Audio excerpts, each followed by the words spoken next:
Welcome again. This is Magic, Witchcraft, and Religion, and I'm your instructor, David Leitner.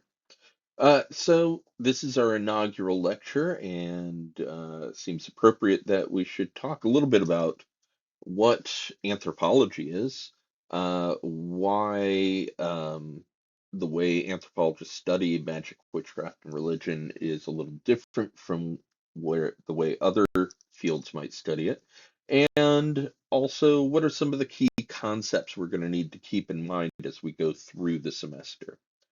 So, with that said, let's get started.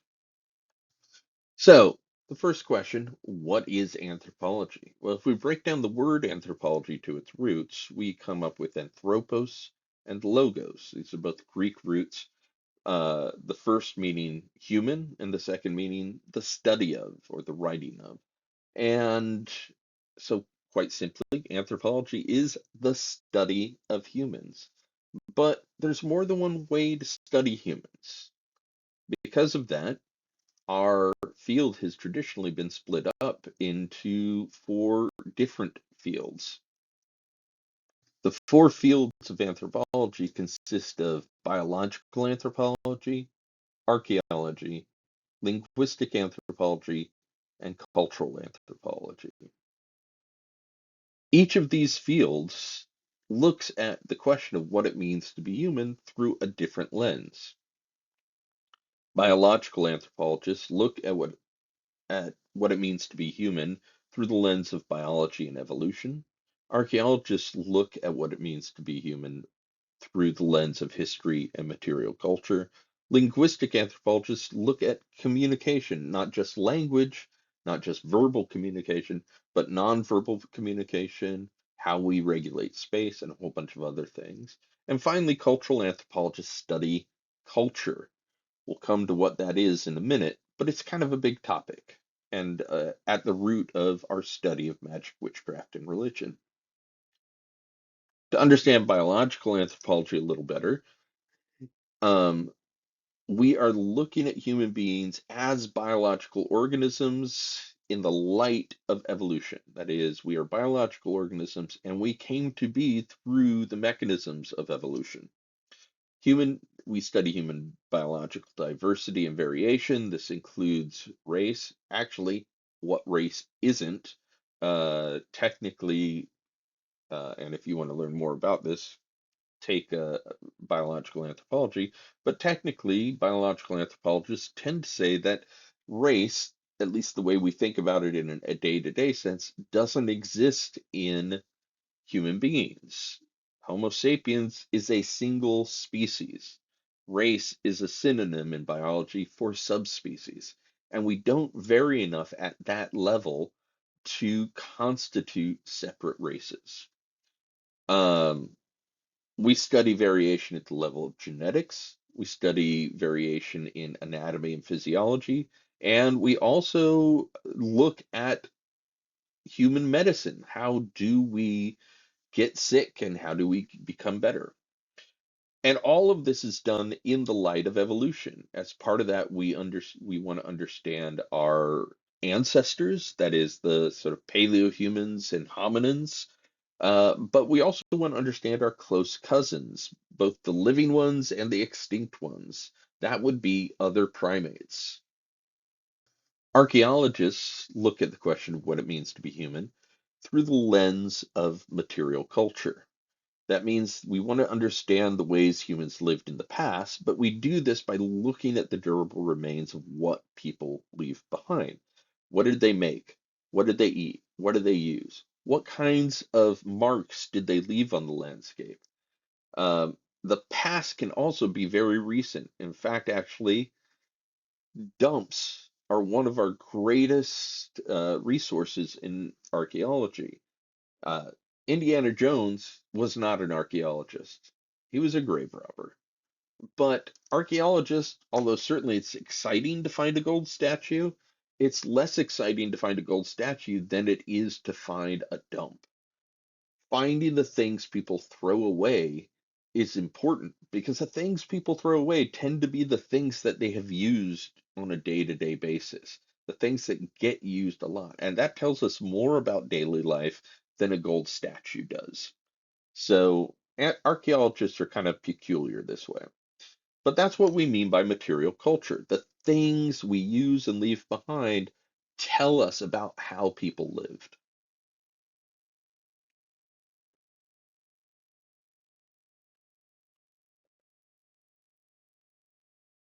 Linguistic anthropologists focus on communication. How do humans communicate? Not just through verbal means, but through nonverbal means as well. And we're interested in the context and the use of language. What do people do with language? What does language accomplish? Now, one of the most interesting things about verbal communication, particularly when it comes to language as a particular kind of verbal communication, is that language is a particularly unique human form of communication. I won't go too deep into it here, but it does something that we don't see any other form of animal communication do, which is that it is able to uh, create clauses and subclauses. It can sort of refer back to itself in ways that birdsong doesn't do. Um, but language is about more than just the syntax and the grammar that people learn. It also includes all of the unofficial parts of language, the other utterances, things like or mm, all these little sounds we make while we're communicating, most of which we're not even aware of, but that communicate lots of meaning. We also look at nonverbal communication. How do symbols work? How does body language communicate things, both intentionally and unintentionally? How do rituals work to communicate meaning to all of the participants? And finally, context and use. There's a field called sociolinguistics, which is just about how different forms of communication are appropriate in different circumstances and how people switch, particularly code switching, between different situations. Finally, we come to cultural anthropology. Now, magic, witchcraft, and religion is traditionally studied within the subfield of cultural anthropology. And cultural anthropologists study what it means to be human through the lens of something called culture. Culture is our unique adaptive trait. If we want to look at it from an evolutionary standpoint, it is the thing that sets us apart from all other primates and most other mammals. Not the fact that we have culture, but the degree to which we depend on it. Lots of other animals, and increasingly there's more and more evidence of this, but lots of other animals have what we might refer to as culture. That is, shared local traditions and ways of doing things that seem to be shared among members of a particular population. But for humans, for other animals, culture seems to be the thing that's added on to the other ways they get around the world, right? For humans, it is the way we get around the world. It is how we understand the world. It's how we navigate it. It's how we do things in the world always. No other animal depends on it quite as much as we do. And it includes everything from people's ways of life, their beliefs, their rituals, their traditions, their food. In other words, culture is everything that you're both aware of and unaware of that you take for granted about the world you live in, and the right way to do things, what is right and wrong. I teach a whole class on this, so if you want to know more about cultural anthropology itself, definitely take cultural anthropology. Now, I've just given you a quick and dirty definition of culture, but one of the interesting things about defining culture is it's very difficult to come up with a good one. And in fact, actually, one of the things that you will notice if you open two different cultural anthropology textbooks, you're going to get two different definitions of culture. That said, there are certain qualities that all of these definitions seem to share in common. And I'm going to give you two examples uh, that we're going to compare and contrast to come up with some ideas of what we think culture might be.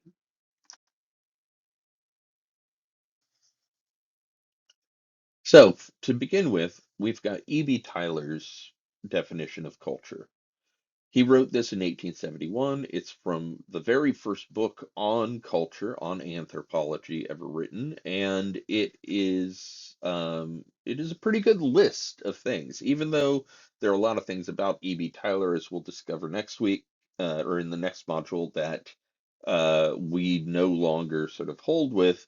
This definition of culture has a lot of good things going for it. Culture, taken in its wide ethnographic sense, is that complex whole which includes knowledge, belief, art, morals, law, custom, and any other capabilities and habits acquired by man as a member of society. Now, well over 100 years later, Luke Eric Lassiter is writing and says, culture, in an anthropological sense, is a shared and negotiated system of meaning informed by knowledge that people learn and put into practice by interpreting experience and generating behavior. Now, on the surface, these might seem to be very, very different definitions, but they share a lot in common. Both of them agree that culture is a complex system. Both of them agree that culture is something that is shared by people, but that its meaning is also constantly being negotiated. Both of them agree that there is a symbolic element to culture, but there's also an element of culture that has to be put into practice. Both agree that culture is acquired, that it is learned. You're not born with your culture already in place. Okay. You have the ability to learn culture, but you aren't born with a particular culture in you. They also both agree that it is equally about knowledge, but then also about the habits we have, things we take for granted. And finally, it's something that mediates our experiences and actions, and it's adaptive and always changing. So these, I think, are some sort of core features we look for when we're thinking about culture. Now, I mentioned before that culture is kind of our main evolutionary trick as a species, right? This is our version of the elephant's trunk or the kangaroo's pouch, right? This is what gives us an adaptive advantage. And as a result, though, there's a cost for that. In order to learn culture, it takes a long time, and the more complex your culture is, the longer it takes. So this process of acquiring culture, because it's not already in your genetics, has to occur after you're born. And we call this process enculturation. That is, it's the period of time when you learn the accepted ways and doing and thinking about things in your society. Now, in our species, this requires an extended infancy and juvenile period. In our species, this goes all the way up into our 20s and beyond, right? We are constantly learning our culture. Doesn't take a baby chimpanzee nearly as long to learn the cultural aspects of its group. This is how we acquire it. Uh, it's why childhood is so important, and why it is such a precious time in terms of learning who you are. And that said, it's not the only time that enculturation occurs. Everybody can continue acquiring culture throughout their life, and we need to because cultures also change over time. Now, the most important part of what we acquire from our culture is what's known as our worldview. It is the lens by which you view the world. It's how you go about the world and how you see it and understand it. It shapes your ideas about what is good and bad, what is right and wrong, what behaviors are appropriate and inappropriate. It can tell you what meaning to give to gender, to age, to other social roles. And it also tells you things as basic as what constitutes a good life, a life well lived. It's so complex. Describing it poses some interesting problems. Okay. First of all, if we're going to describe someone else's culture, what perspective should we describe it from? We talk about in anthropology about an emic versus an edic perspective. An emic perspective would be how cultural insiders see the world. It takes time to acquire that if you're not born into it, and it requires a back and forth with people who are cultural insiders. You have to be constantly learning and engaging with them. And we can question whether it's truly possible to ever be truly an insider in a culture you weren't born into. The edict perspective, on the other hand, is about observing a culture without preconceptions, attitudes, or cultural knowledge of its members, starting from the outside and just pretending, just describing exactly what you see. Um, Part of the problem with this is it's questionable whether you can really truly be free of preconceptions. And you have to be extra aware that and explicit about the biases you may be bringing into your descriptions with this. Now, anthropologists have tried to develop several strategies to come up with to um, try to move between both emic and edic perspectives. The main strategy has been the development of what we call ethnography and a methodology called participant observation. This is the primary way we study cultures. Now, some other fields have started to adapt this, but it is anthropology where this really sort of first began and where we still depend on it most heavily. Um, Ethnography as a word literally means the description of a nation. And I want you to think of nation not as like a nation state, like Germany or Rwanda or something like that, but as a group of people, right? That a group of people constitutes a nation. That's the sense that the word ethnos is used in this word. Um, it also is the word for the main product that we create as anthropologists, right? A written account of other people. Um, Ethnography as a strategy uses lots of methodologies, but in particular participant observation. Participant observation is exactly what it says. It's the idea that you can't learn from just observing. You have to also get your hands dirty, get in there and try to do the things people are doing in order to learn them effectively. Um, Understanding can only come from the go from going between these two ideas, observation and participation. It requires long-term field work, living your life among other people in a different society, and depending on them, right? It leverages that process of enculturation that we just talked about to move us slowly from the edict to the emic understanding.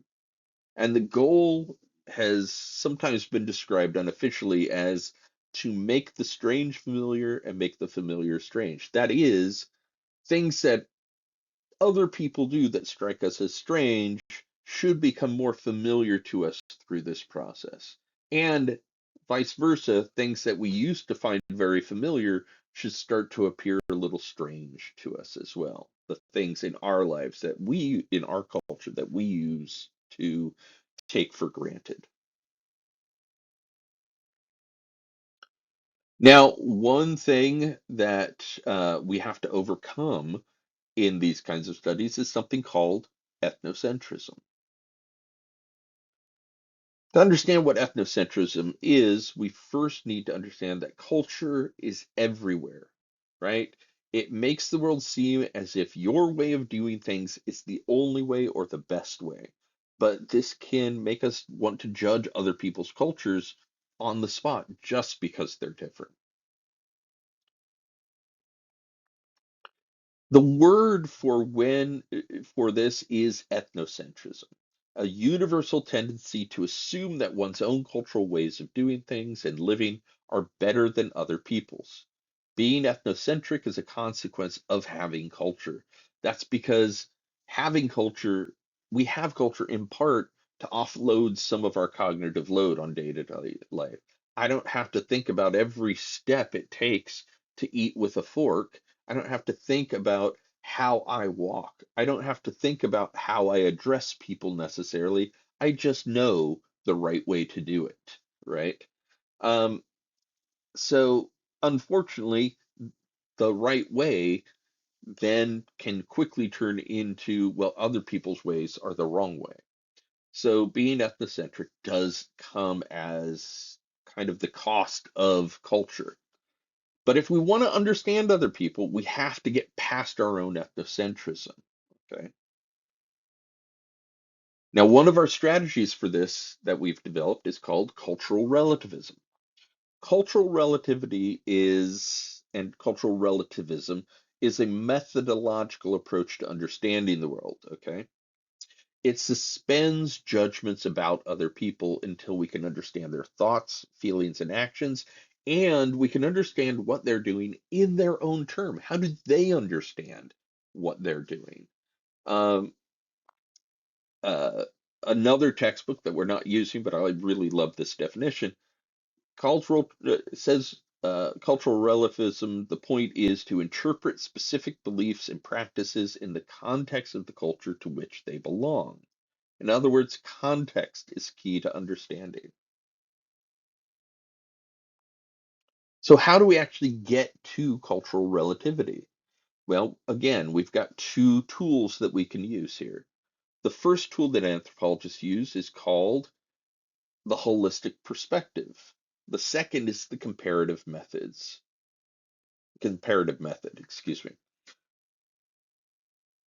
I'm going to tell you a little story in a moment to help describe the holistic perspective, but in short, it is about seeing a problem from many points of view. That it's the assumption that um, any problem we're looking at is going to have multiple perspectives on it. And the comparative method, well, that is just what it says. We compare things, but we need to ask how we compare, what we compare, and why we compare those things. So, for the holistic perspective, it's a commitment to knowledge, a model of knowledge that says that a problem can't be understood from a single perspective, right? And there's an old parable. It runs throughout any number of civilizations across the world. Some of the oldest examples, I think, go back before the Iron Age, even. So this is a very old example. There's variations on it everywhere, but it's the elephant in the dark or the elephant in the blind man. The idea was that there's a village and one of people and or people who are living in the dark, and one day an elephant comes to town. Uh, and in order to figure out what this new thing is, everybody kind of touches it and tries to figure out, well, what is an elephant? We've never seen or heard of one before. What is it? But each man is holding a different part of the elephant. So he ends up getting a slightly different perspective on what that elephant is. The one holding the trunk thinks it's like a giant snake. The one holding the leg thinks that it's like a tree trunk. The one holding the ear thinks it's a giant fan. The one holding the tail thinks it's a fly swatter, right? The one touching the side thinks it's a wall. And while no one of those observations is incorrect, they don't make sense until you put them all together, right? So the point of the holistic perspective is that we can't really understand what that elephant is until we actually collect all of these perspectives on it. The comparative method uh, is about literally apples and oranges. Um, what do we compare when we compare things? We compare differences and we compare similarities. It's not about ranking cultures. We're not talking about who is more civilized or who is less civilized, who has, you know, uh, better this or worse that.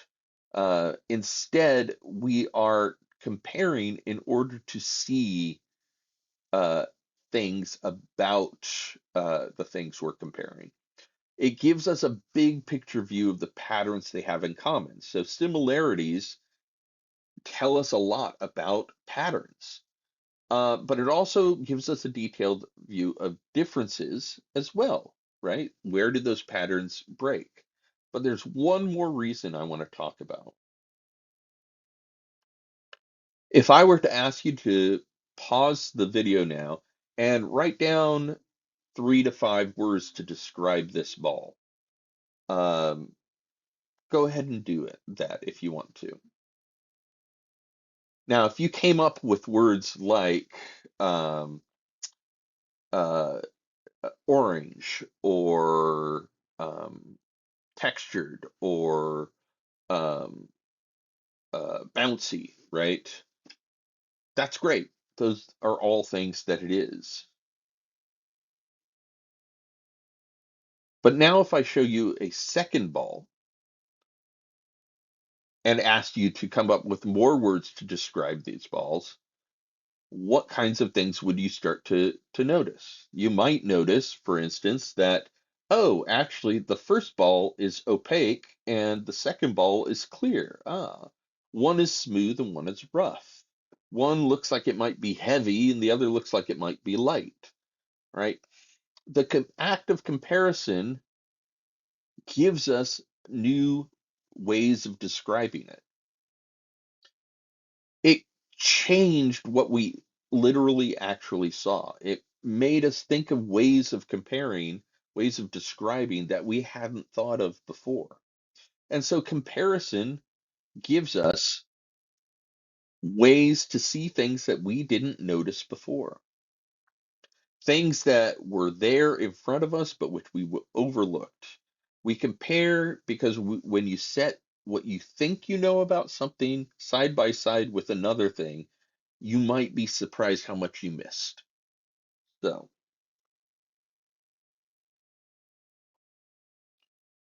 so now you might be asking though, okay, cultural relativism, doesn't that thus mean though that anything goes, that like we can never make judgments? Well, that's not quite the same thing. Cultural relativism is a methodological tool. Moral relativism, on the other hand, is a philosophical position. Moral relativism says you can't claim anything is right or wrong. You can't take positions. You can't make judgments. Cultural relativism, on the other hand, doesn't preclude making judgments. It just says before we make those judgments, we need to see the problem through other people's eyes and judge their actions by their own standards and consider the context in which it's happening. It's not as simple as saying right or wrong, but understanding why something happened in the first place. Um, Renato Rosaldo actually gives us a great example of this. He gave a talk uh, to a group at Stanford one time, and uh, in it, he describes some of his early fieldwork in the 1960s among the Ilongot. The Ilongot were well known as headhunters. That is, that there would be periodic conflicts between groups, and the taking of heads of your enemies was a common practice. Um, At first, Rosaldo was horrified by this practice, and then something happened during his fieldwork that made him shift his understanding of this. He said, so he got called to the draft. This was around the time of the Vietnam War. He got called for the draft, and um, his informant, his friends said, "This is terrible. Don't worry, we'll take care of you. They will never find you here." And he said, "Wait a minute. I thought you guys were in the business of killing." "No, no," they answered. "We've seen soldiers." In June of 1945, they really saw soldiers when the Americans drove Japanese troops into the hills where the Ilongots lived. The tribe lost a third of its population during that time. Well, what we saw, this is his friend speaking, what we saw was that one soldier had the authority to order his brothers to sell their bodies, by which he meant a commanding officer could order his subordinates to move into the line of fire.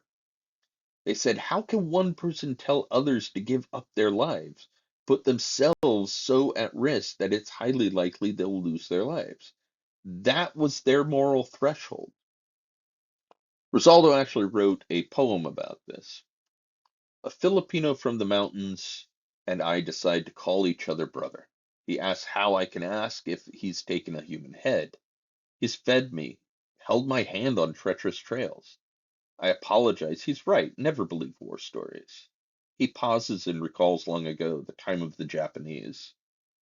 Yes, they beheaded some stragglers, helping us Americano. Downstream, he reveals more recent deeds.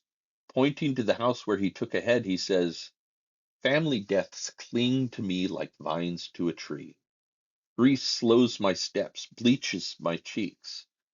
Throwing away the victim's head rids me of rage. I'm silent. He takes my hand, a rough spot on the trail. Only red hornbill earrings, a sign you've taken a head, will let your beauty shine. I'm called to report for a physical. He offers me protection. Soldiers will never find me in these hills. He shudders. He saw an American officer order his men to move into the line of fire. It's not human. No man would command his brother to sacrifice his body. So, for Rosaldo, this was a turning point in both understanding the Ilongot moral boundaries better and their ideas of violence and how they negotiate violence, but it also made him look back on his own society's moral boundaries around this, things he had just taken for granted. Of course, a commanding officer can order subordinates into the line of fire. That's just how war works, not for the Ilongot. So, what does this mean? Um, in his own words, to understand is not to forgive. Just because you come to terms with how something works in another culture doesn't mean you have to agree with it. It means you have to engage it. So while he's certainly no fan of headhunting at this point, it did make him take a second to look at how, as horrified as he was by headhunting, how horrific his own society's notions of violence and acceptable violence were to others. So how did he get there? He had to get past his assumptions about um, what they believed. He had to ask questions. He had to judge them and judge headhunting by the standards that the people actually used, which were dealing with grief and loss. And that they were horrified by the sense that you could force a man to give up his life. So even though he doesn't approve of hunting, he understands it better now. That cultural relativism got him to that place of understanding. It doesn't mean he doesn't make a judgment on it, but it means that he has a better idea of why it happens and a better idea of how to reevaluate his own assumptions. So, In order for Rizaldo to overcome his moral horror, he had to use both the holistic perspective, not relying on first impressions, putting the headhunting into context, and the comparative method, comparing US versus Ilongot reactions to ideas of killing. The Ilongot, that killing for the Ilongot is not the same as it is for the US military. So he ends with the culturally relative position. To understand is not to forgive.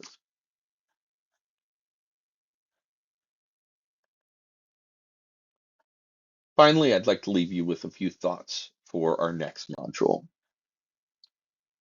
In our next module, we're going to start talking more about anthropological theories of magic, witchcraft, and religion.